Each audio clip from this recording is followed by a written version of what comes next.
Hello बच्चों, आपको स्वागत है आपके अपने चैनल द नॉलेज हब में। आज के वीडियो में हम बात करने वाले हैं डीसी मोटर की। अब ये जो डीसी मोटर है ये किस प्रिंसिपल पे काम करता है, किस बेसिस पे काम करता है, हमने जो लास्ट वीडियो में पढ़ा था लॉरेंस फोर्स के बारे में, उस प्रिंसिपल पे ये काम करता है। अगर वो वीडियो आपने नहीं देखा तो इस वीडियो के प्लेलिस्ट में मतलब इसका पहला वाला लेक्चर आप देख लीजिए, ताकि आपको इसका वर्किंग जब मैं पढ़ाऊँ आपको समझ में आ जाए और ये किस बेसिस पे काम करता है आपको समझ में आ जाए। तो जो डीसी मोटर है या मोटर है, आप घर में आपके चारों ओर आप बहुत सारे मोटर्स देखे होंगे। बचपन में आप कार खेले होंगे, टॉय कार से खेले होंगे, या फिर आपके घर में फैन होगा या ये होता है मोटर होता है जो पानी ऊपर चढ़ाता है। तो वो सारे जो मोटर हैं उसे हम डीसी मोटर बोलते हैं। डीसी और एसी मोटर जो है वो लगभग सिमिलर ही है। डीसी मतलब डायरेक्ट करंट होता है और एसी मतलब अल्टरनेटिंग करंट होता है। अब उसके बारे में भी हम बात करेंगे जब आगे हम वर्किंग पे जाएंगे, ठीक है। तो पहले हम समझ लेते हैं मोटर क्या होता है। मोटर जो है वो हमारा इलेक्ट्रिकल एनर्जी को मैकेनिकल एनर्जी में कन्वर्ट करता है। जैसे कि फैन घूमता है, हम स्विच अगर लगाते हैं तो करंट जाता है और फैन को वो राउंड एंड राउंड घुमाता है, सर्कुलर पार्ट में घुमाता है। तो इसका मतलब क्या हो गया कि जो इलेक्ट्रिकल एनर्जी है वो फैन को आपका मैकेनिकल एनर्जी में कन्वर्ट करवा रहा है। तो जो डीसी मोटर है वो एक डिवाइस है that converts electrical energy to mechanical energy. अब ये बना कैसे है, ये बनने के लिए हमारे पास ये उसका एक मैंने स्कीमेटिक डायग्राम बना दिया है। क्या है, दो मैग्नेट्स रखे जाते हैं चारों ओर। मैं इसको क्या है जो फैन वगैरह में होता है वो अलग है, उसको मैंने नहीं बताया, उसको नहीं बता रहा हूँ, लेकिन जो बेसिक मोटर है वो कैसे बनता है वो बता दे रहा हूँ। तो दो मैग्नेट्स रखे रहते हैं, दो मैग्नेट्स रख सकते हैं या फिर एक हॉर्सू मैग्नेट भी रख सकते हैं, एक यहाँ पे नॉर्थ और एक साउथ। और बीच में हम क्या करते हैं, एक जो छोटा सा लोहे का टुकड़ा लेते हैं और उस पर कॉपर वायर को लपेट देते हैं, ठीक है। कॉपर वायर को उस पर लपेट देते हैं और उसको एक एक्सेल में घुसा के उसके बीच में रख देते हैं और उसमें से दो तार निकाल के हम लगाते हैं कार्बन ब्रश में। और कार्बन ब्रश कनेक्टेड होता है स्प्लिट रिंग से, और ये कार्बन रिंग्स जो होता है, और इधर एक्सेल होता है आपका, ठीक है। ये जो एक्सेल मैंने निकाला था वो इधर होता है। तो ये घूमता है और इधर एक्सेल घूमता है और इधर करंट सप्लाई दिया जाता है। तो जब करंट ऑन किया जाता है तो ये मूव करता है, मूव करके ये एक्सेल को मूव करवाता है, इसी की वजह से फैन हमारा घूमता है। अब इसका डिटेल वर्किंग हम थोड़ी देर में पढ़ेंगे, लेकिन पहले हम समझ लेते हैं ये किस प्रिंसिपल पे काम करता है।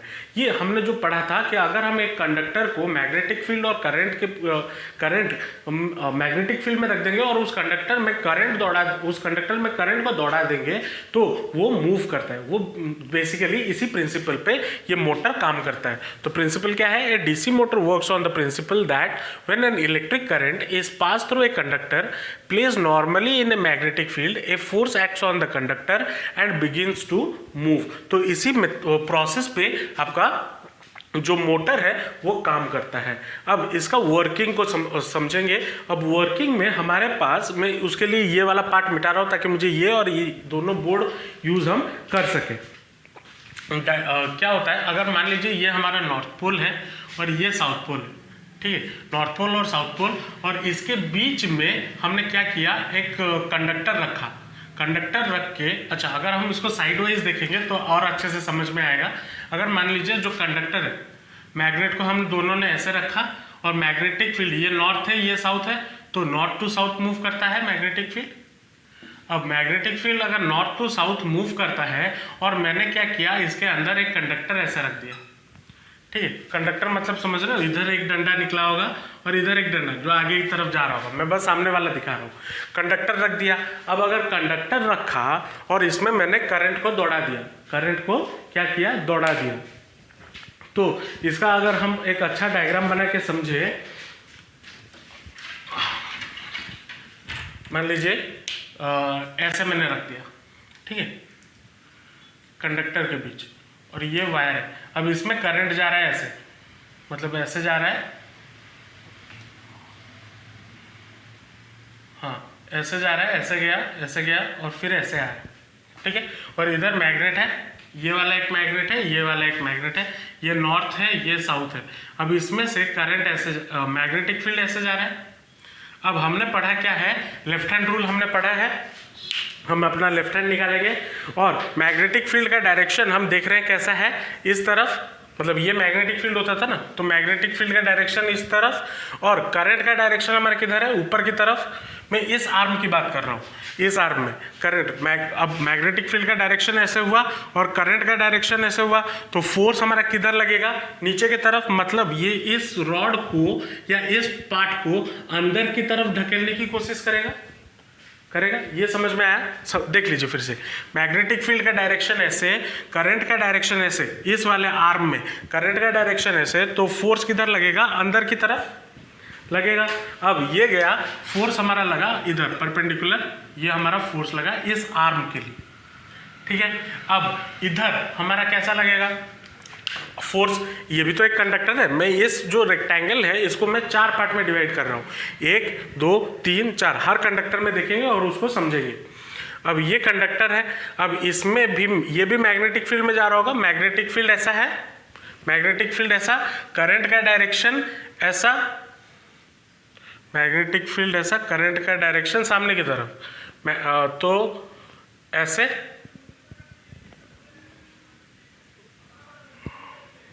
हाँ, करंट का डायरेक्शन ऐसे ऐसे जा रहा है ना। अगर आप, ये मैग्नेटिक फील्ड है और करंट का डायरेक्शन ऐसे जा रहा है इसमें, उस डायरेक्शन में, तो मैग्नेटिक फील्ड ऐसे, तो करंट का डायरेक्शन ऐसे होगा, तो ये कहाँ जाएगा, ऊपर की तरफ। तो मान लीजिए इसका डायरेक्शन हमारा हो गया ऊपर की तरफ, ये हो गया एफ। अब इस वाले के लिए हम निकालेंगे, अब इस वाले के लिए मैग्नेटिक फील्ड का डायरेक्शन ऐसे और करंट का डायरेक्शन नीचे की तरफ जा रहा है, तो ये जो हमारा फोर्स लगेगा वो कहाँ आएगा, बाहर की तरफ। तो ये मान लीजिए हमने बाहर की तरफ लगा लिया ये फोर्स, ठीक है। अब ये नीचे वाले कंडक्टर को देखते हैं, नीचे वाले कंडक्टर में मैग्नेटिक फील्ड का डायरेक्शन कैसा, ऐसा, और करंट का डायरेक्शन हमारा कैसा, ऐसा आ रहा है, ऐसे आएगा ना, ऐसे आएगा। तो ये फोर्स का डायरेक्शन कैसे होगा, अच्छा, मैग्नेटिक फील्ड का डायरेक्शन ऐसे, करंट का डायरेक्शन ऐसे, तो फोर्स का डायरेक्शन कैसे होगा, नीचे की तरफ।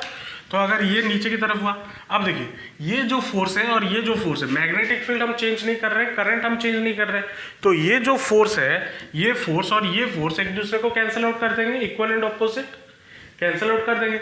लेकिन ये दोनों फोर्स एक दूसरे को कैंसिल आउट तो करेंगे क्योंकि इक्वल है और ऑपोजिट डायरेक्शन में भी है, लेकिन उसी के वजह से ये क्या, ये जो फोर्स है, ठीक है, ये दोनों इसको मान लो F1 F2 F3 F4, जो F1 एंड F2 फोर्स है वो भी इक्वल है, और F2 कहाँ बोल रहा हूँ, F3, और जो F2 और F4 फोर्स है वो भी इक्वल है।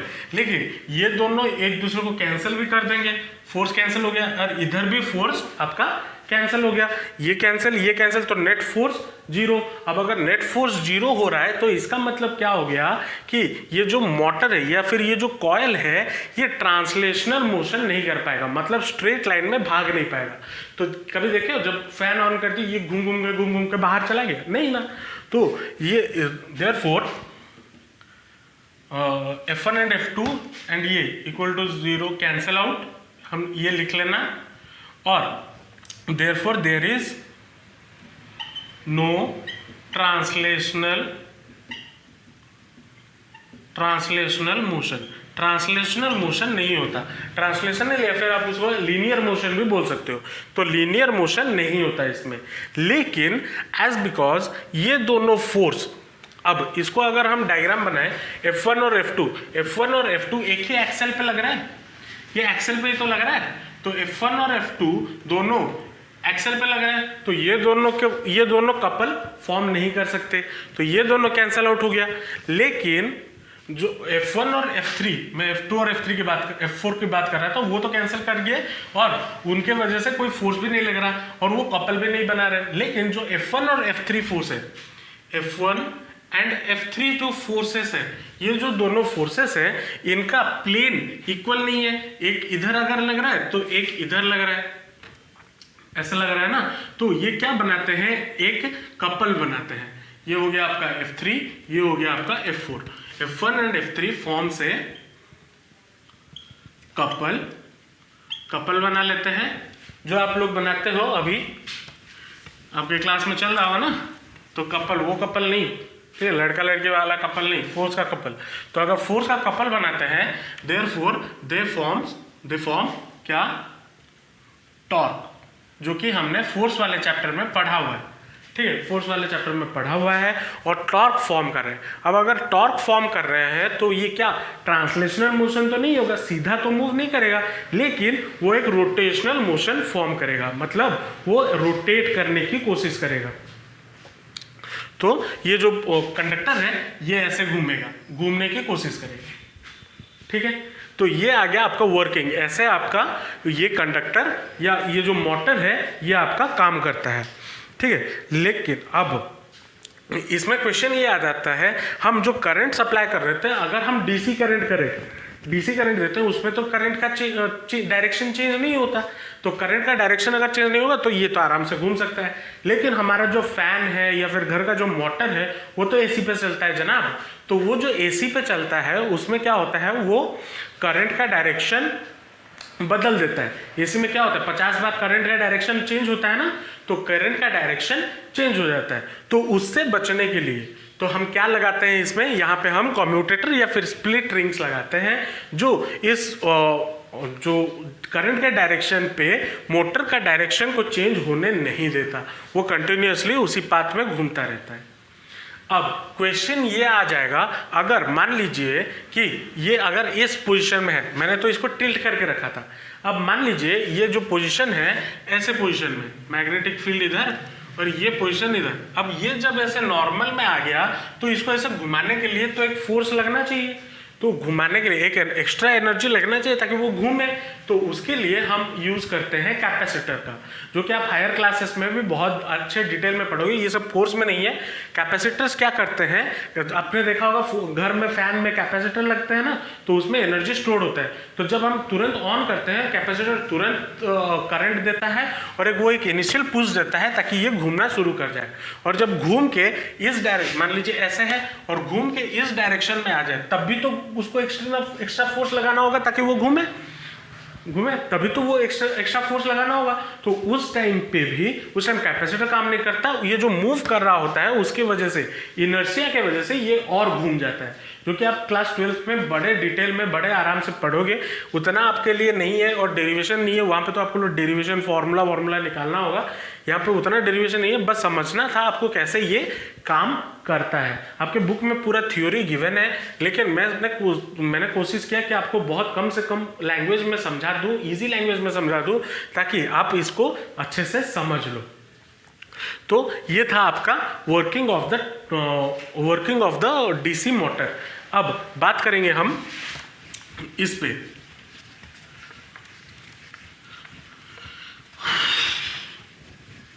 हम इसका स्पीड जो फैन है या फिर जो रोटेट कर रहा है, इसका स्पीड को हम कैसे बढ़ा सकते हैं। तो मैं इसको लिख देता हूं ताकि आप अच्छे से समझ जाएं। तो बच्चों, जैसे हम बात कर रहे थे कि हम कैसे एक जो मोटर है उसका स्पीड कैसे बढ़ा सकते हैं। तो स्पीड बढ़ाने के लिए हमारे पास 4 चीज़ें हैं। पहला, बाय इंक्रीजिंग द करंट, अगर मैं अमाउंट ऑफ करंट जितना जा रहा है वो उससे ज़्यादा करंट दे दूं तो हमें क्या, जो स्पीड ऑफ द मोटर है वो बढ़ जाता है। दूसरा, by increasing number of turns, coil के अंदर जो यहाँ पे मैंने समझाया, ये तो कॉपर कॉयल है ना, तो आयरन कोर के ऊपर हम कॉपर कॉयल को बांध देते हैं, तो वो जो कॉपर कॉयल में अगर नंबर ऑफ टर्न्स को हम बढ़ा देते हैं तब भी हमारा क्या होगा, स्पीड बढ़ जाएगा। और अगर कॉयल का एरिया मतलब अगर मान लीजिए ये इतना है और उससे और बड़ा कर दे, जितना बड़ा उसका एरिया कर दे उतना ज़्यादा वो स्पीड हमें देगा। और जो चौथी बात है, by increasing strength of the magnetic field, अगर मैं स्ट्रॉन्ग मैग्नेट्स भी रख देता हूं तब हमें हमारा जो मोटर का स्पीड है वो भी इंक्रीज कर जाता है। इसमें क्वेश्चंस क्या क्या पूछते हैं आपको, मेनली वर्किंग पूछा जाता है, किस प्रिंसिपल पे काम करता है वो पूछा जाता है, हम कैसे इंक्रीज कर सकते हैं स्पीड वो पूछा जाता है। और दूसरा बात ये वाला बहुत इंपॉर्टेंट है कि जो कम्यूटेटर का फंक्शन, क्या होता है। कम्यूटर जनरली क्या करता है, हमारा जो एसी सप्लाई होता है उसको डीसी में कन्वर्ट तो नहीं करता, वो हेल्प करता है कि करंट का डायरेक्शन जब भी चेंज हो मोटर एक ही डायरेक्शन में घूमता रहे, नहीं तो डायरेक्शन चेंज हो जाएगा ना। जैसे कि हमने प्रीवियस वीडियो में पढ़ा था कि अगर मैं करंट का डायरेक्शन चेंज करता हूं तो हमारा फोर्स का डायरेक्शन भी चेंज हो जाएगा। उसी को प्रिवेंट करता है हमारा कम्यूटेटर या फिर स्प्लिट रिंग्स। तो आज होपफुली आपको डीसी मोटर अच्छे से समझ में आ गया होगा। अगर आपको समझ में नहीं आया तो मुझे कमेंट सेक्शन में बताइए, ताकि मैं अपने आप को इम्प्रूव करके और एक अच्छा वीडियो आपके लिए बना सकूं। तो अगर ये वीडियो आपको अच्छा लगा तो लाइक जरूर कर दीजिए, अपने दोस्तों के साथ शेयर जरूर कीजिएगा, ताकि मुझे भी मदद मिले और मैं मोटिवेशन मिले, ताकि मैं आप लोगों के लिए नया नया कंटेंट बना सकूँ। और जाते जाते सब्सक्राइब जरूर कर दीजिएगा, ताकि जब भी मैं वीडियो अपलोड करूँ आपको नोटिफिकेशन मिल जाए और आपके पढ़ाई में आपको कोई प्रॉब्लम या ब्रेकडाउन ना मिले। तो मिलते हैं नेक्स्ट वीडियो में और एक नए टॉपिक के साथ। तब तक के लिए ऑल द बेस्ट, जमकर पढ़ाई करते रहिए and thanks for watching the video.